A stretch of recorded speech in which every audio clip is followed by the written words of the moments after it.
Assalamualaikum warahmatullahi wabarakatuh. Selamat ketemu lagi Sobat Teset. Kita di sini akan berdiskusi kembali tentang pendidikan, tentang education teknologi. Kita pengen tahu seperti apa education teknologi dan seperti apa ke depannya nanti akan seperti apa. Nah, saya perkenalkan, saya Ica, editor dari Teset. Terus kemudian hari ini perbincangan ini kita akan saya ditemani oleh dua tamu yang sangat spesial. Yang pertama adalah Ibu Nahdiana, Kepala Dinas DKI Jakarta, betul ya Bu ya? Dinas Pendidikan. Dinas Pendidikan DKI Jakarta. Beliau ini sudah sangat banyak lama berkecimpung di dunia pendidikan ya Bu ya. Kemudian ditemani oleh satu lagi teman saya dari Kelas Pintar, Bapak Fernando Ovi, sebagai CEO dan founder Kelas Pintar ya Pak ya. Beliau ini sudah lama juga bermain di teknologi sebenarnya. Terus kemudian berapa tahun silam ini masuk ke Kelas Pintar ya Pak ya, pendidikan ya Pak ya. Selamat pagi Ibu Ica, selamat pagi Ibu Nahdiana. Mas, ya. Baik, semua sehat semua ya. Alhamdulillah. Mudah-mudahan sehat semua. Nah, sebagai informasi, kita di sini melakukan kegiatan ini sudah sesuai dengan protokol. Pertama, di bawah kita udah cek suhu ya Bu ya, cuci tangan. Naik ke atas, kita jaga jarak nih. Cukup jauh nih kita berjaraknya. Iya, dan menggunakan masker seterusnya. Nggak boleh dibuka. Maaf ya, kecantikan Ibu Nahdiana nggak kelihatan, kegantengannya Pak Fernando Ovi nggak kelihatan. Tapi ini demi semua kita sehat, selamat semua. Jadi, tapi diskusi tidak boleh tertunda karena emang ini cukup menarik diskusi ini. Karena kalau kita lihat dunia pendidikan ini luar biasa gitu ya. Tapi sebelum kita mulai, saya mau ada satu pertanyaan untuk Bapak dan Ibu. Dijawab dengan cepat ya Bu. Dijawab dengan cepat dan bersamaan. Oh, bersamaan ya? Bersamaan, nggak boleh dulu-duluan, harus bersamaan. Iya. Enggak sub gitu. Enggak ya. Tapi kan gambaran dulu Gambaran ya. dulu. Iya. Nah, kita ini kan sebagai orang tua, tapi as a profesional juga ya Bu ya. Nah, pertanyaan saya adalah, kalau sebagai orang tua ini, dalam situasi seperti ini, online atau offline? Online dengan protokol kesehatan juga dong. Iya betul.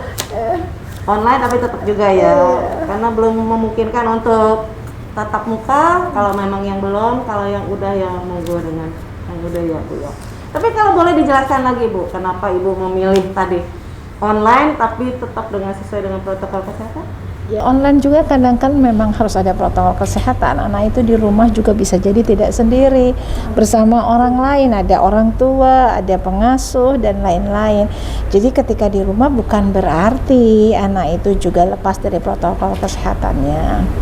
Kalau kita memilih online saat ini, memang kondisinya saat ini apalagi Jakarta, sama-sama kita tahu anak-anak di rumah juga tadi disiapkan bagaimana suatu saat kalau mereka kembali tatap muka ke sekolah, mereka sudah punya pola hidup bersih dan sehat. Ini lebih ke arah edukasi pada anak-anak. Jadi jangan sampai pandemi ini menjadi sebuah beban yang, apalagi banyak orang mengatakan kapan berakhirnya. Barangkali bukan ditanya kapan berakhirnya, tapi bagaimana adaptasi dengan kondisi seperti ini menjadi momentum perubahan barangkali.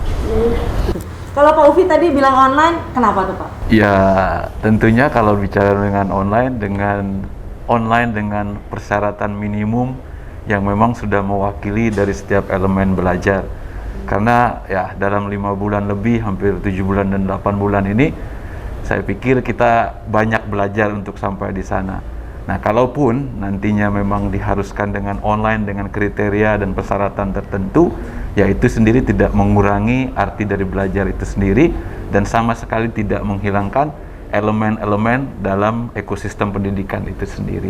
Yang pada akhirnya eventually goalsnya atau objektif dari pendidikan itu bisa sampai juga. Iya. Kalau sekarang tapi kan baru aja ya, minggu lalu Bu, Mas Menteri mengeluarkan dengan 4 menteri yang lain mengeluarkan SKB 4 menteri itu tentang panduan penyelenggaraan semester genap tahun depan. Nah, kalau DKI sebenarnya udah siap belum sih Bu? Kalau bicara siap, jadi awal kita tutup sekolah pada 16 Maret, sesungguhnya kita tidak sekedar menyiapkan bagaimana pembelajaran itu pada kondisi offline, pada kondisi dari jarak jauh. Kekagetan memang pada saat itu kan semua juga kaget ya, setelah DKI mengumumkan, beberapa daerah sore juga sudah mengumumkan tutup sekolah. Tentunya semua kaget, tapi setelah itu DKI berpikir ya, barangkali di daerah juga sama, gak boleh kaget terus gitu. Bagaimana melakukan dua persiapan mengelola pada saat offline itu sendiri yang batas waktunya kita juga tidak paham karena kita berhadapan dengan pandemi.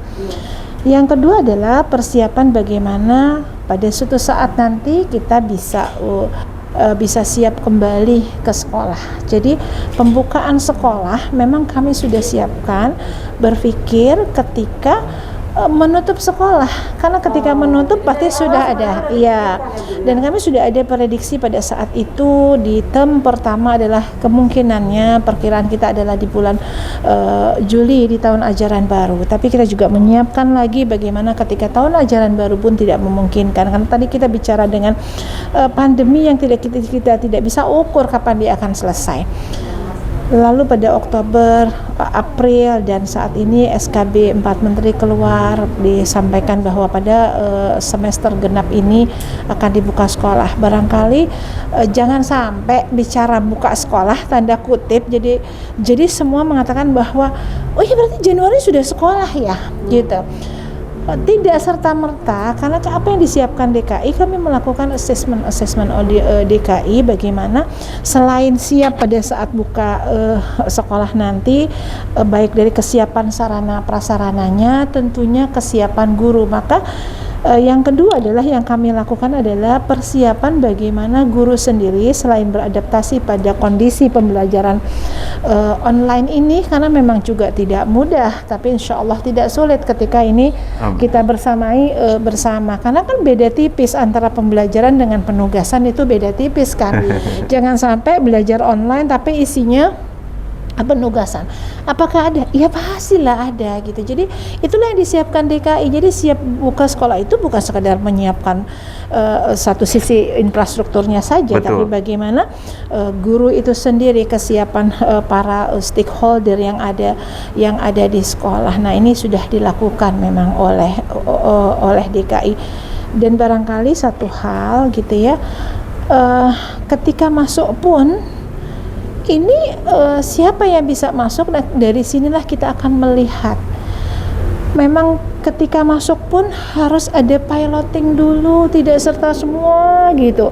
Piloting yang paling siap di semua dari ukuran kesiapan, dan kita melihat ternyata di perjalanan kan sebuka sekolah itu bukan sekedar buka sekolah, anak masuk, tapi gerakan. Iya.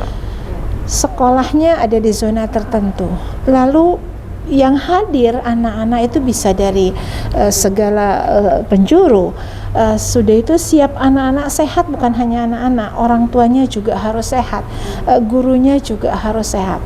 Belum lagi, kan kita sama-sama tahu, kalau sekolah sudah masuk, itu gerakan orang dewasanya juga makin tinggi. Antar jemput bagi mereka yang siap dengan kendaraan yang diantar. Nah, rumah sudah mungkin menjaga protokol kesehatan, sekolah sudah kita upayakan, tapi di perjalanan ketika daya dukung untuk dari rumah ke sekolahnya ini juga ada fasilitas transportasi, tentunya ini kebayangkan kebuka sekolah. Nah, bicara lagi apa dari sisi lain, kantin sekolah, bagaimana anak ini dibawa dari rumah. Kantin sekolah memang sesuai dengan aturan itu tidak buka, tapi apakah ada jaminan nanti di sekitar Betul sekolah sekali. tidak dimanfaatkannya? Iya. Ini bukan hal yang sederhana, tapi DKI mengatakan akan melakukan piloting untuk melihat, mengevaluasi seperti itu. Jadi tidak serta-merta bahwa semuanya harus dibuka, karena semua bicara siap secara protokol kesehatan, siap secara environmentalnya. Gitu. Tapi berarti sekarang belum bisa kelihatan ya Bu, berapa persen kira-kira dari wilayah DKI sekolah-sekolah ini yang bisa dibuka secara tatap muka pada semester depan? Kalau dibuka berapa persen, saya tidak berani mengestimasi berapa persen. Yang saya sampaikan adalah bagaimana sekolah itu ketika ada siap sekolah itu bukan sekedar kita katakan sudah siap ya, enggak. Kita mengukur itu, mengukur dengan asesmen yang kita berikan. Kalau dari tadi pilotingnya itu Bu, di berapa sekolah atau di berapa titik mungkin? Di mana titik itu siap, itu yang kita pilot. Oh gitu, yang siap Saat ini sekian sekolah sudah mengisi persyaratan sekolah, dan ini sudah kita evaluasi gitu. Jadi juga nggak masalah tunjuk, oh ini siap, kita cek Betul lagi. sekali. Karena ini on the spot kita cek juga. Seiring sekarang kita masih punya waktu sampai Januari ya. Kondisi virus ini kan juga kita tidak paham kapan dia landai, kapan dia Betul. meningkat. Kita hanya mengikhtiarkan bahwa bagaimana semua ini kita atur dengan protokol kesehatan. Tapi kami ada beberapa memang yang sudah kami katakan ini kelihatannya 80% siap, ini 90% siap gitu. Itu yang kita katakan piloting. Kalau dilihat dari 6 bulan kemarin Bu, hasil evaluasinya PJJ, yang kalau di DKI seperti apa Bu? Ya kalau dari beberapa DKI ini kan punya beragam ya, ada sekolah negeri, ada sekolah swasta, lalu kita melihat juga negeri dengan swasta juga punya segmen masing-masing gitu ya. Jadi dari evaluasi setelah 6 bulan seperti apa, memang kita banyak juga satu kendalanya pada kondisi kelas itu. Awalnya kan disiapkan belum pandemi. Ketika bicara social distancingnya, berarti umumnya di kelas ini apa yang kita siasati ya, belajarnya bergantian. Karena kelas itu pasti isinya tidak lagi kapasiti dengan 100%, pasti kapasitinya 50%. Cuci tangan, berarti perlu ada sarana tempat cuci tangannya yang baik gitu ya, yang tempat cuci tangan yang berfungsi dengan baik. Nah, pendanaan itu di DKI itu kita refocusing, memang salah satunya fokus pada bagaimana menyiapkan infrastruktur itu sendiri. Yang terakhir adalah tadi yang paling penting adalah bagaimana mengedukasi seluruhnya. Nah, kesiapan inilah yang kita fokus dan concern. Jadi kalau tadi adalah sarana, ini bagaimana seluruh yang terlibat antara orang tua, siswa, guru, kepala sekolah dan stakeholder paham bahwa bicara sekolah itu siap dibuka berarti bicara pola hidup bersih dan sehatnya sudah jalan, lalu semua sudah memahami gitu. Itu yang bisa saya sampaikan. Kalau kita lihat kan tadi masih piloting, jadi belum tahu kita mana sekolah-sekolah yang bisa dibuka untuk sekolah tatap muka. Artinya sih akan melanjutkan tentang pembelajaran jarak jauh. Nah itu gimana ya Bu, yang mengurangi atau mengantisipasi dampak-dampak negatifnya, karena kalau kita dengar dari kemarin Mas Menteri bicara itu kan banyak dampaknya ya Bu, ada learning loss-nya, secara pertumbuh kembang anak juga terganggu dan segala macam. Itu ada sesuatu yang dititipkan ke sekolah dan guru nggak Bu, supaya itu dampak itu tidak apa ya, tidak muncul ini gitu Bu, kuat gitu. Barangkali ada hikmahnya ya. Ada Mas Upi hikmahnya ya. selalu. Seluruhnya pasti kejadian ini berhikmah. Hadirnya pandemi itu ada hikmahnya. Kalau dulu sekolah mungkin sebagian mengatakan bahwa sudah selesai selesai, anak-anaknya sudah diantar sekolah, ada di sekolah udah Iya. selesai nih, udah selesai. Tanggung jawabnya semua sampai di situ situ ya, ya, saya situ. Jadi kita pembelajaran ya sudah itu ada di sekolah nih. lepas tangan, lepaskan ke Ya, sekolah saja. ketika sekolah juga mengatakan sudah loh, sudah after school. Ya. Berarti orang tua loh, gitu ya. Seolah-olah ada pembatas gitu, ada pembatas. Padahal ketika kita bicara trisentra pendidikan nih, gitu ya, ada rumah, ada sekolah nih, ada kami nih di dinas pendidikan nih, bicara tentang regulasi polisinya. Ketika sekolah ya bicaralah tentang bagaimana proses transfer knowledge, ada transfer bagaimana sikap itu kan. Ketika kita bicara trisentra, kita juga bicara bahwa konsep pendidikan juga ada 3. Iya. Tidak sekedar transfer kognitif dia, knowledge yang ditransfer, tapi ada sikap yang harus dibentuk, karakter, akhlak, perilaku yang harus dibentuk, ada keterampilan, ada skill yang harus dilatih. Kalau dulu bisa-bisa nih. Iya, Itu sendiri-sendiri ya. hikmahnya yang kami rasakan, momentum. Gurunya mentransfer knowledge dari satu tempat, melatih karakter dari satu tempat, melatih juga skill anak-anak dari satu tempat. Anaknya ada di rumah, dibersamai. Kalau bicara rumah, dibersamai orang tua. Kita tidak bicara bahwa definisi dibersamai itu bisa ada orang tuanya, bisa, tetapi dibersamai oleh orang tua. Kebayangkan kalau ini punya pola yang berbeda, maka salah satu kebijakannya adalah kalau dulu undang orang tua pada saat lagi rapot, cerita. Hikmah dari pandemi, buka alat, gitu ya, buka alat, diskusi sama sekolah. Jadi bagaimana harmonisasi antara orang tua dengan sekolah, dengan guru, dengan kami yang ada kebijakan ini, tapi fokusnya pada anak, bukan pada ego sektoral masing-masing. Iya, betul. Sekolah gimana kurikulumnya sampai, orang tua bagaimana anaknya bisa gitu ya. Anak-anak ini learning loss jelas lah mau belajarnya juga, tapi hak sehat anak-anak itu lebih dulu gitu ya. Kalau dia terpapar dengan yang lain, maka jam belajarnya pasti kurang. Yang kedua, kebayangkan anak-anak ini kan sama dengan kita, makhluk sosial, dengan energi mereka, tumbuh kembang mereka ada di ruangan berhadapan dengan alat teknologi.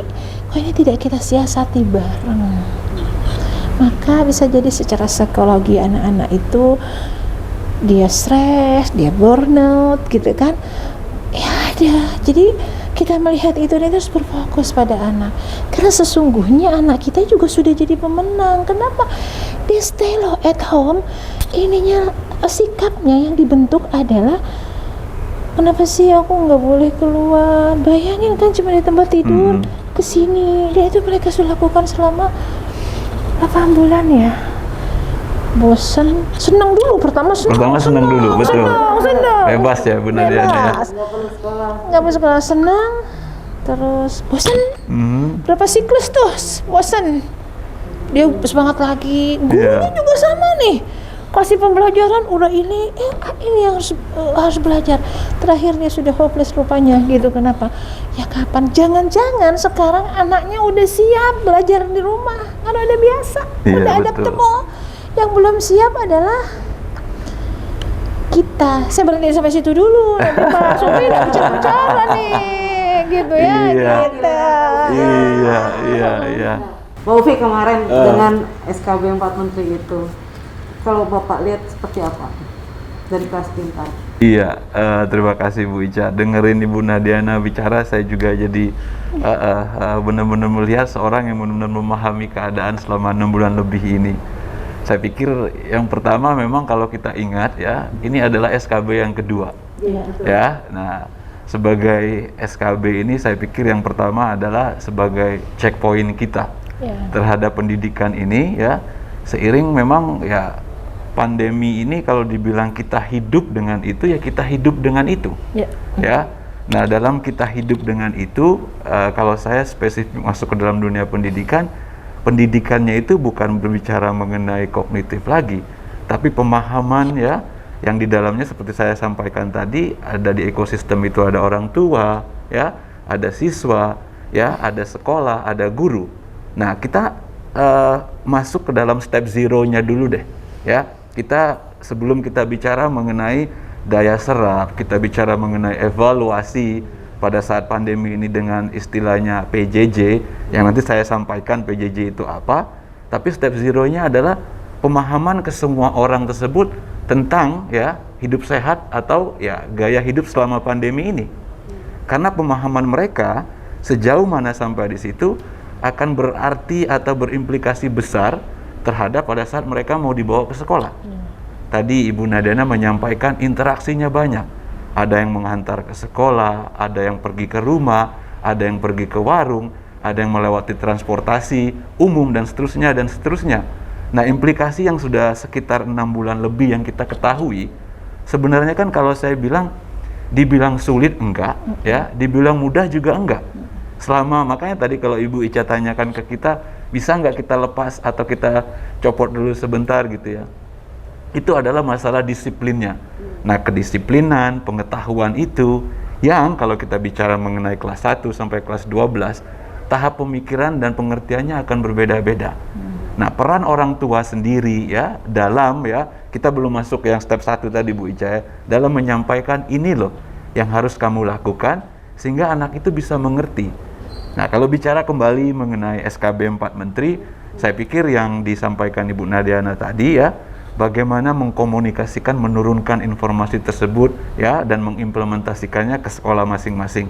Dan itu saya lihat tadi juga sudah dibangun komunikasi kepada sekolah-sekolah yang mana 80% kah pemahaman dan seterusnya, yang saya yakin gitu ya, pada saat disampaikan 80% nantinya atau berapa persen pun yang siap untuk masuk secara offline atau secara tatap muka dan itu dipadukan dengan yang ada online di rumah. Nah, pemahaman yang saya bilang step zero tadi, mereka udah benar-benar sungguh-sungguh memahami ini loh hidup dengan pandemi ini. Ya, hingga itu tidak mengurangi objektivitas dari penyampaian pendidikan yang disampaikan tadi. Saya stop di situ dulu supaya diskusinya lebih menarik ya Ibu Ica. Kalau misalnya dilihat hasil Kelas Pintar melihat 6 bulan kemarin yang dievaluasi oleh Kelas Pintar itu seperti apa? Terus kemudian kan itu ada dampaknya ya Pak, seperti yang disebutkan tadi Bu Nadia, ada dampak-dampak dari PJJ kemarin itu. Mungkin penilaian dari atau pendapat dari Pak Uwi seperti apa ini? Iya, jadi kita melakukan diskusi banyak sekali ya dengan pengguna kita, demikian juga baik itu yang ada di sekolah negeri maupun sekolah swasta, ya demikian di seluruh Indonesia. Dan itu bukan terbatas terhadap siswa saja, tapi terhadap gurunya juga terhadap sekolahnya. Nah, yang menarik di sini gitu ya, kita bicara mengenai teknologi itu sendiri. Kalau kita bicara mengenai teknologi, kita bicara mengenai data. Saya ambil satu sampling ya, satu daerah yang memang menggunakan Kelas Pintar dalam proses pembelajaran yang dilakukan dimulai dari bulan tahun ajaran baru kemarin di bulan Juli dan seterusnya hingga sekarang. Itu yang saya mau bawa ke sini adalah mengenai kemampuan adaptasi mereka tentang teknologi. Ya, kalau I think Ibu Nadiana juga jauh lebih memahami ya, pada saat proses ya, kita bicara mengenai sekolah negeri, ada jalur afirmasi ya, ada memang yang jalur biasa dan seterusnya dan seterusnya. Nah, dari data yang kita punya terhadap satu daerah yang ada di Jawa Barat yang terdiri dari 356 sekolah SD dan 49 sekolah SMP. Nah, itu terdiri dari kurang lebih 172.000 siswa. Nah, dari situ kita melihat grafik kenaikan dari penggunaannya. Ya, di tahap awal ya, ini memang harus kita akui bersama, itu adaptasi kemampuan teknologinya mereka itu hanya sekitar 30% sampai 20 sampai 30%. Masuk ke dalam bulan Agustus gitu ya, mereka mulai lagi masuk sampai ke dalam tahap sampai 50%. Dan alhamdulillah sampai dengan hari ini kita pantau pergerakan mereka dalam penggunaan teknologi itu sendiri sampai di rentang 60%. Namun apakah kalau dibilang tingkat kesuksesan 60% itu mewakili Dan apakah ceritanya? Saya selalu berbicara begini, Bu Nadiana, ya. Kalau kita berbicara, jangan berbicara masalah saja, ya. Tapi kita bicara mengenai kedepannya, keluarnya apa yang kita harus lakukan. Nah, salah satunya yang kita lihat, yang pertama memang dalam daerah tertentu memang kendala dari infrastrukturnya berkaitan dengan internet, ya. Demikian juga dengan device dan terusnya. Dan hal yang kedua yang juga cukup besar adalah memang kemampuan adaptasi teknologi ini, ya. Yang kalau kita lihat di tahap bulan Juni, ya, sebelum tahun ajaran baru atau di bulan Juli, sebenarnya Bu Nadia mereka bertanya-tanya gitu ya. Mereka berpikir gitu, teknologi ini threat enggak bagi mereka, ya, ancaman atau tidak. Tapi setelah berjalan kita lakukan komunikasi, selebihnya memang pemahaman teknologi itu yang setelah mereka memahami, oh ternyata ini membantu jauh lebih baik dari mereka. Nah, tadi saya kita bicara mengenai fakta 30, ya, 20, ke 40, 50, sampai ke 60 saat ini. Nah, apa yang kita lakukan sebenarnya? Nah, kita memahami dan setiap masalah, baik itu dari mulai muridnya, sampai ke orang tuanya, demikian juga di tengah sekolah dan juga yang ada guru di situ. Nah, artinya apa? Yang paling konkret yang kita lakukan adalah pada saat proses transfer knowledge itu sendiri. Ya, transfer knowledge itu bagi saya adalah hal yang paling penting. Karena begitu mereka memahami, makanya saya tadinya mau menahan-nahan dulu gitu ya. Saya di terminologinya saya selalu saya membicarakan itu PBT, pendidikan berbasis teknologi, bukan pendidikan jarak jauh. Tapi pendidikan yang berbasis teknologi ini yang bakal membuat kita survive dan bakal membantu ke semua ya stakeholder yang ada dalam dunia pendidikan untuk maju ke depan. Nah, konkret yang kita lakukan dalam proses transfer knowledge itu adalah komposisi dari trainer yang kita punya terhadap sekolah-sekolah tersebut. Pada saat awal kita berbicara di 30% tadi, kita menyediakan sekitar ya mungkin satu trainer ya komposisinya 1/40. Dia pegang sekitar 40 sekolah. Tapi setelah kita tambah 1-15 komposisinya, artinya satu trainer atau satu education counselor, dia memegang 5 sekolah. Nah, itu lonjakannya sangat cepat. Hingga pemahaman mereka tentang teknologi, pemahaman mereka tentang bagaimana melaksanakan pembelajaran berbasiskan teknologi berbeda. Nah, dalam proses itu pada saat mereka masuk dari 50% ke atas, itu sedikit lebih mudah untuk kita membicarakan hal-hal yang menjadi level of improvement dari masing-masing stakeholder itu, Bu Ica.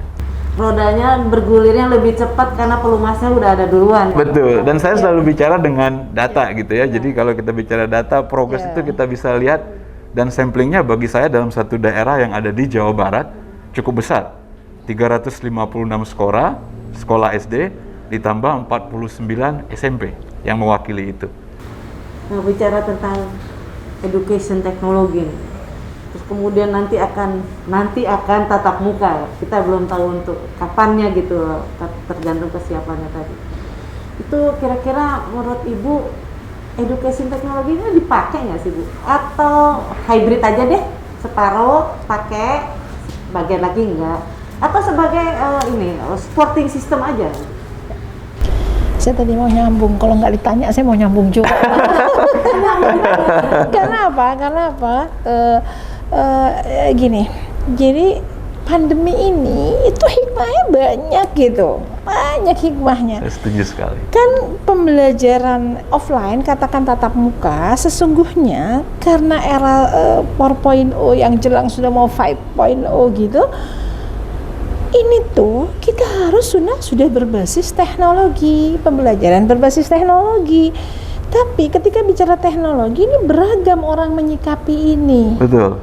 Nah, kenapa saya bilang harusnya memang ketika belajar tatap muka kita lakukan pelatihan atau kita lakukan kesiapan tentang blended atau hybrid learning ini untuk ke arah pembelajaran online. Tapi dengan adanya pandemi, dari offline narik langsung ke online, loncat. Jadi di intermediate ini ada hybrid learning dan lain. Ini yang kita siapkan tadi yang saya katakan. Pertama terkaget-kaget, tapi DKI bilang nggak boleh terkaget-kaget. Setelah itu orang juga ke sana, apakah dipakai atau tidak?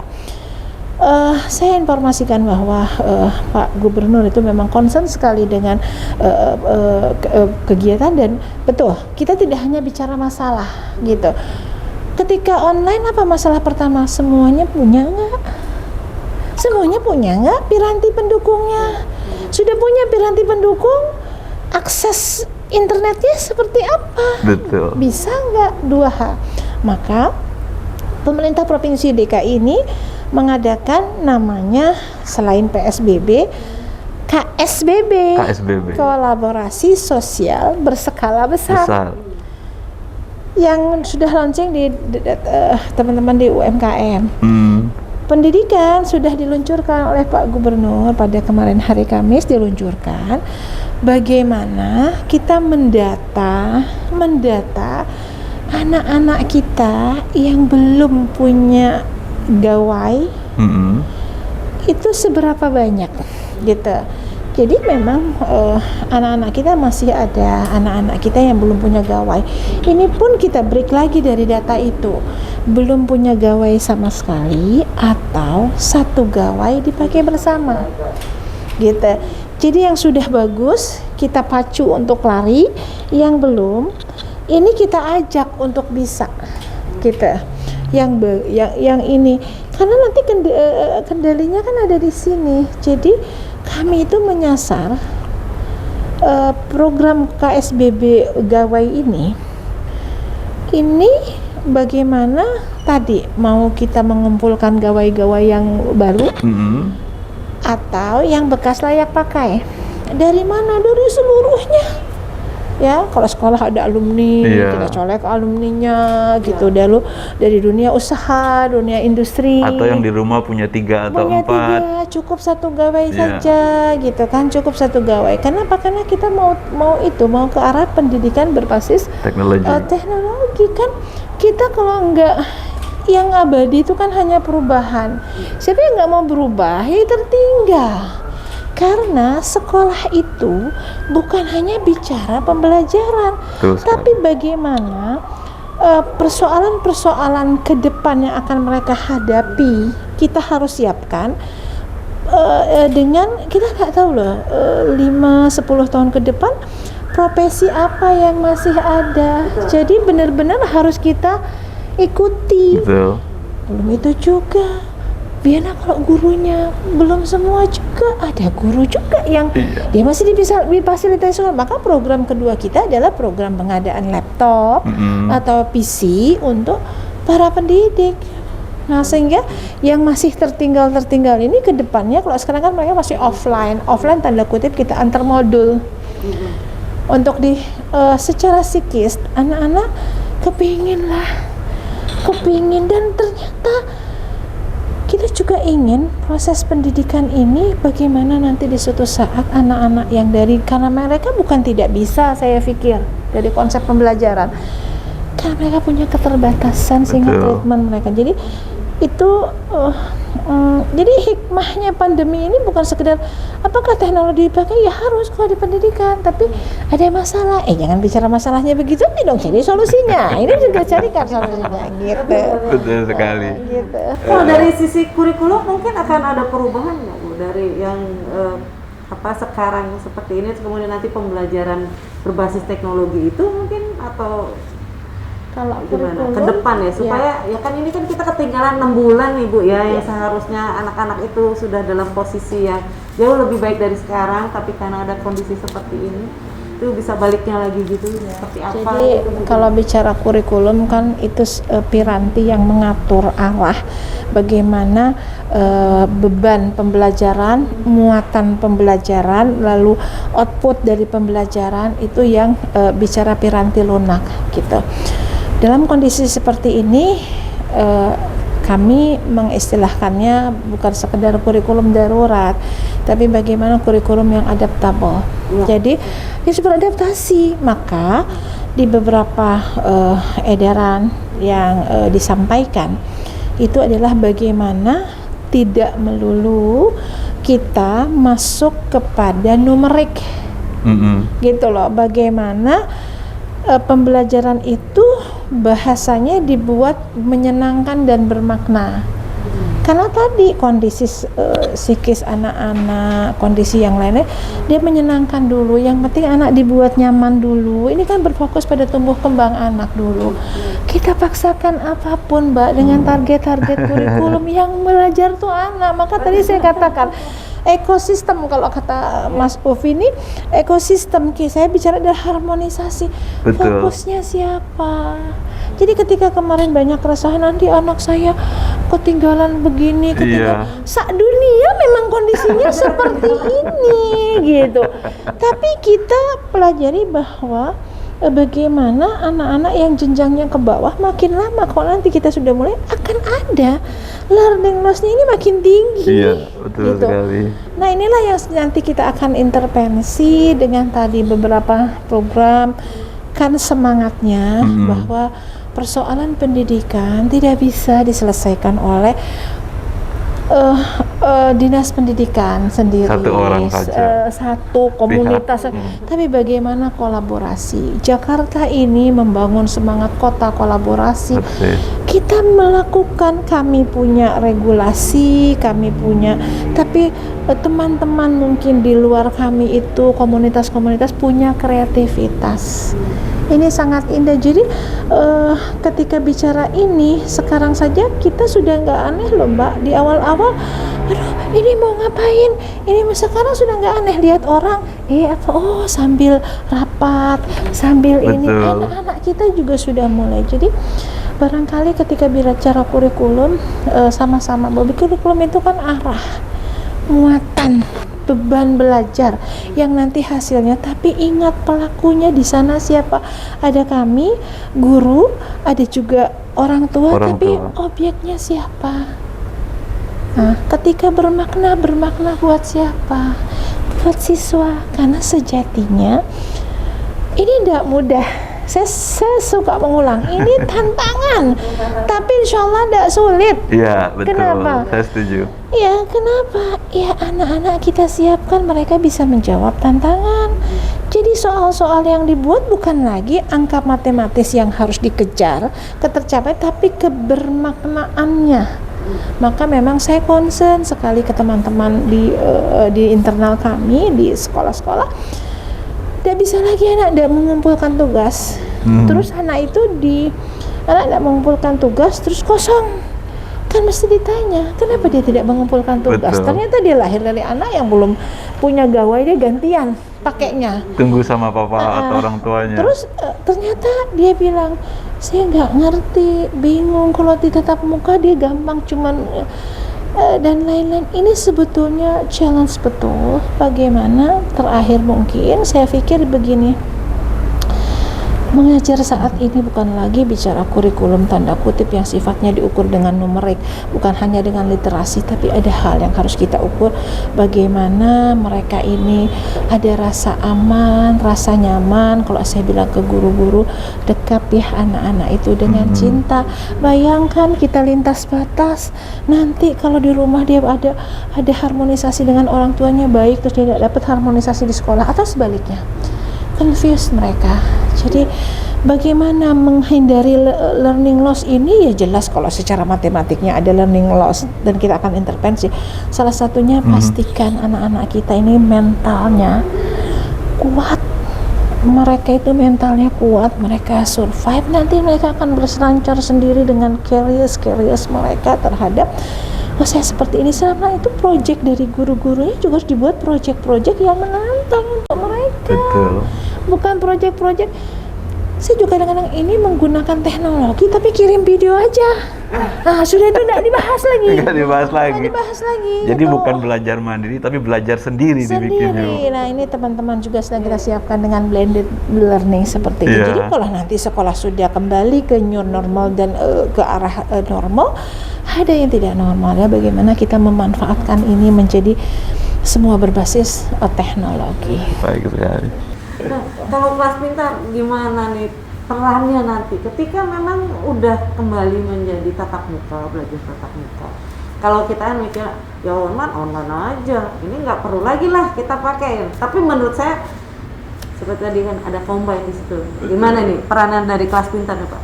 Iya, terima kasih Bu Ica. Jadi yang pertama mungkin selalu saya garis bawahi seperti yang dari awal, memang dalam ekosistem pendidikan itu ya bukan cuma hanya objeknya aja, yaitu student ya, tapi di dalamnya ada orang tua, ada guru, ada sekolah dan seterusnya. Kalau Ibu Nahdiana menggunakan terminologi harmonisasi itu sangat indah bagi saya. Kalau di kita bilang apakah itu kolaborasi, apakah itu sinergi, dan itu harus dilakukan ya. Nah, kalau bicara mengenai kelas pintar, saya beberapa kali Bu Nahdiana ditanyakan gitu ya, Ufi, apakah solusi yang kamu bawa ini ya adalah solusi PJJ ya. Kita mulainya itu di tahun 2016-2017 ya, mendevelop konten, dan dari awal ya saya pribadi sudah mendesain memang bagaimana pendidikan dalam ekosistem dalam pendidikan Indonesia yang berbasiskan teknologi. Contohnya ada satu fitur yang namanya sekolah di kita ya, itu digunakan untuk ceritanya virtual class. Nah, dari produk tersebut memang jauh sebelum pandemi di 2017-2018 sudah saya develop, hingga di 2020 yang tadinya saya rencanakan agak ke belakang ya akhirnya saya luncurkan di situ. Nah, kalau ditanyakan lagi berbicara mengenai bagaimana pasca pandemi, ya saya tadi menyatakan kalau memang kelas pintar dihadirkan memang sebagai solusi belajar yang berbasiskan teknologi, pendidikan yang berbasiskan teknologi, dan peran kita memang sebagai pendamping belajar.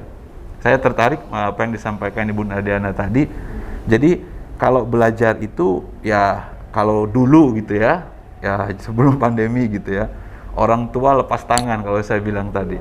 Pada saat di sekolah atau in school time gitu ya, dia lepas aja antar anaknya sekolah di pintu gerbang, belajar ya. Nah, belajar gitu ya, terus pulang sekolahnya anak lempar buku segala macam gitu ya, anaknya entah itu main game entah apa, ya udah dilepas, karena dalam pemahaman orang tua adalah oke, anak saya adalah belajar kalau di sekolah aja. Nah, tapi seiring pandemi ini ya, dari mulai in school time ya, kita nggak berbicara secara fisikalnya ada di sekolah atau ada di rumah.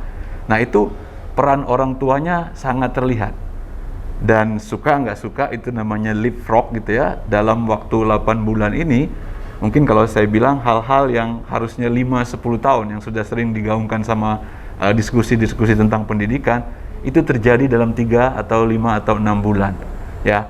Nah, pendamping belajar sendiri yang ditawarkan atau yang kita bawa sebagai pendamping belajar itu adalah baik itu dalam waktu belajar di sekolah maupun di after school atau setelah belajar jam sekolah, itu merupakan suatu keutuhan dari proses pembelajaran tersebut ya. Bukan hal-hal yang berkaitan dengan kognitif, namun juga hal-hal yang berkaitan dengan ya budi pekerti, akhlak dan seterusnya dan seterusnya. Nah, dalam pencapaiannya sendiri, bagaimana kita menempatkan itu dalam satu kesatuan, ya payung utamanya adalah ya dalam ekosistem itu adalah kurikulum. Ya, kita bicara mengenai objektif dari pembelajaran itu apa, yang kita juga melakukan diskusi Ibu Nahdiana ya dengan beberapa pihak pendidikan gitu ya.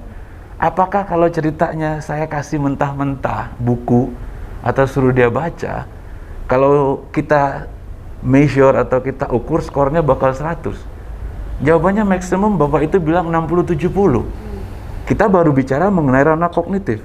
Karena apa? Di luar itu ada pengayaan lagi yang mesti memang terjadi interaksi di sekolah ataupun di luar. Nah, platform ini sendiri sebagai satu kesatuan dalam mendampingi belajar, kita ciptakan yang namanya di sekolahnya apa yang bisa digunakan dalam waktu belajarnya.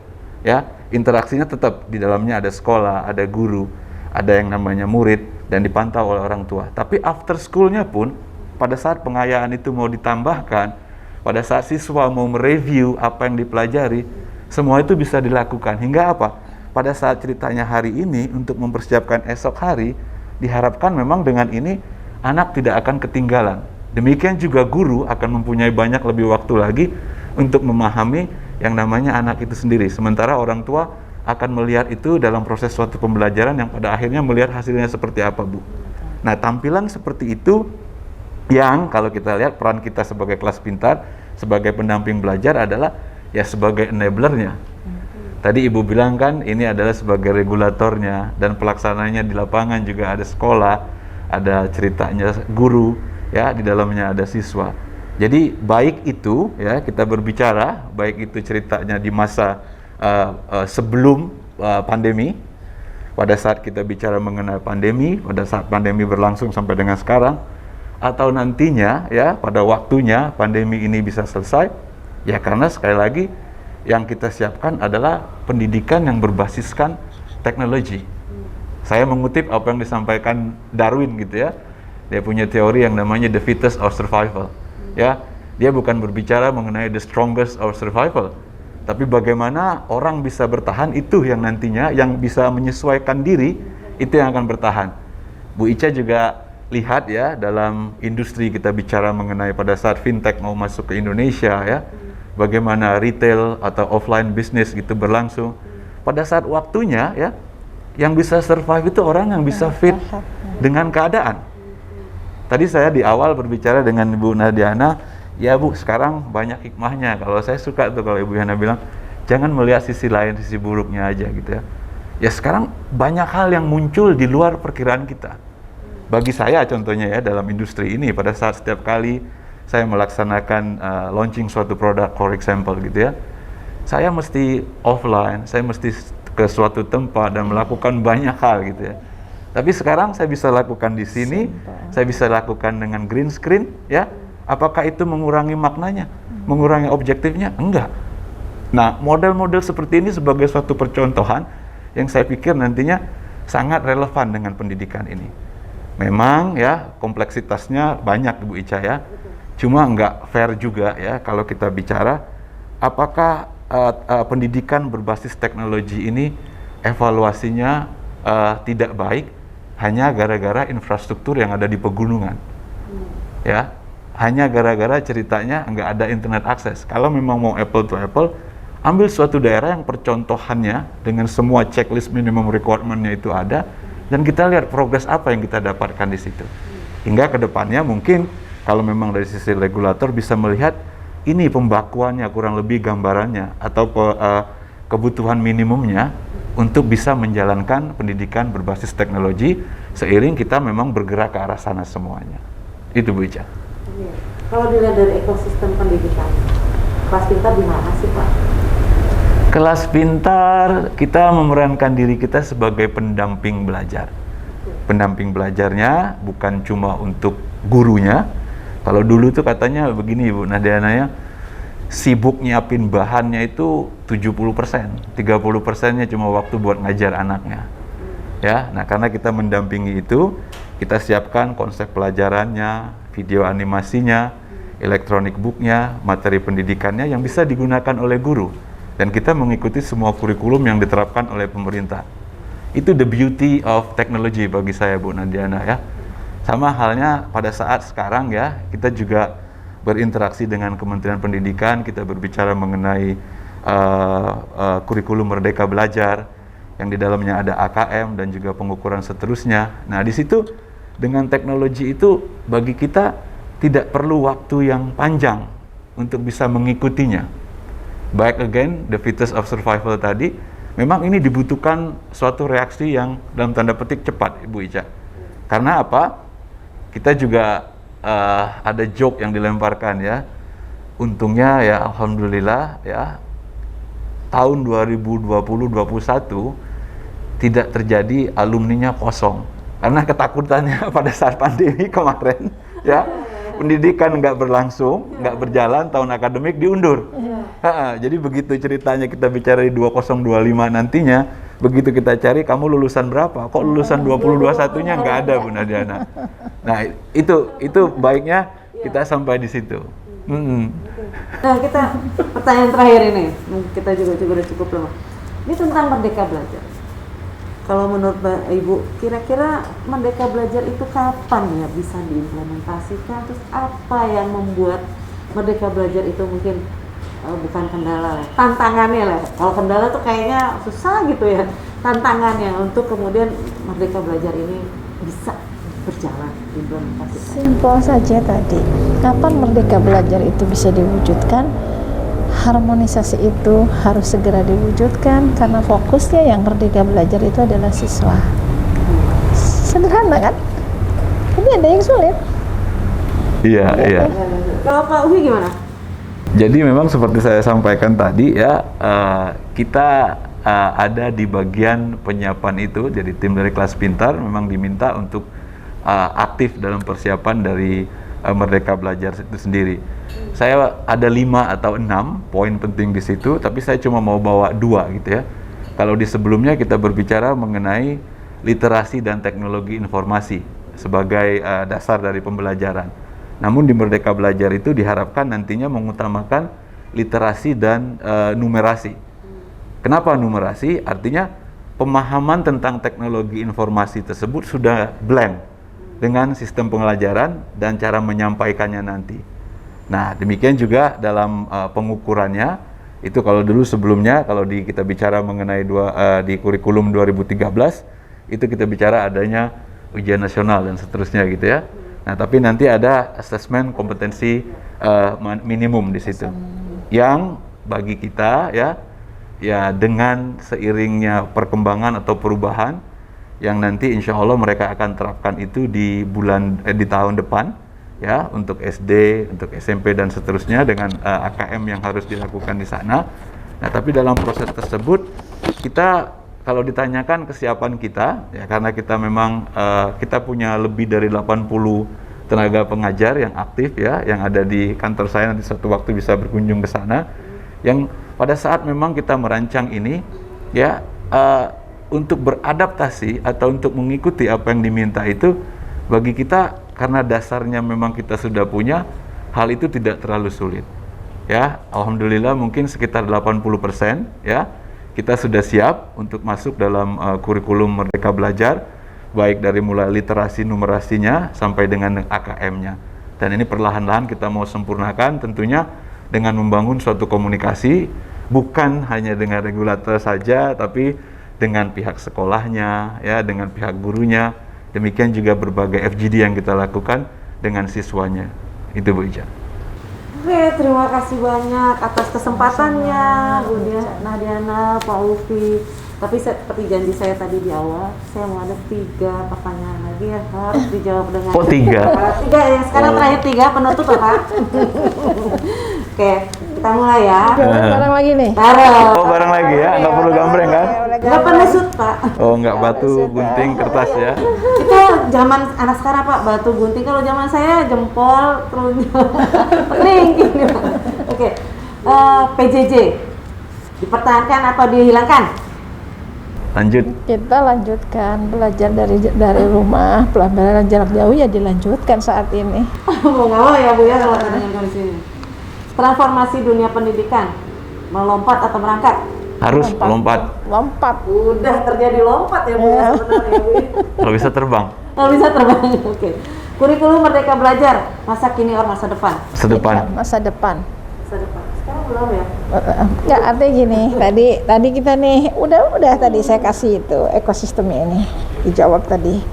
Artinya ini bertahap, ketika diluncurkan 2020, buat apa? Untuk masa depan. Tapi mulai dari sekarang, masa depan itu kan nggak ada loncatan, nggak dari sekarang.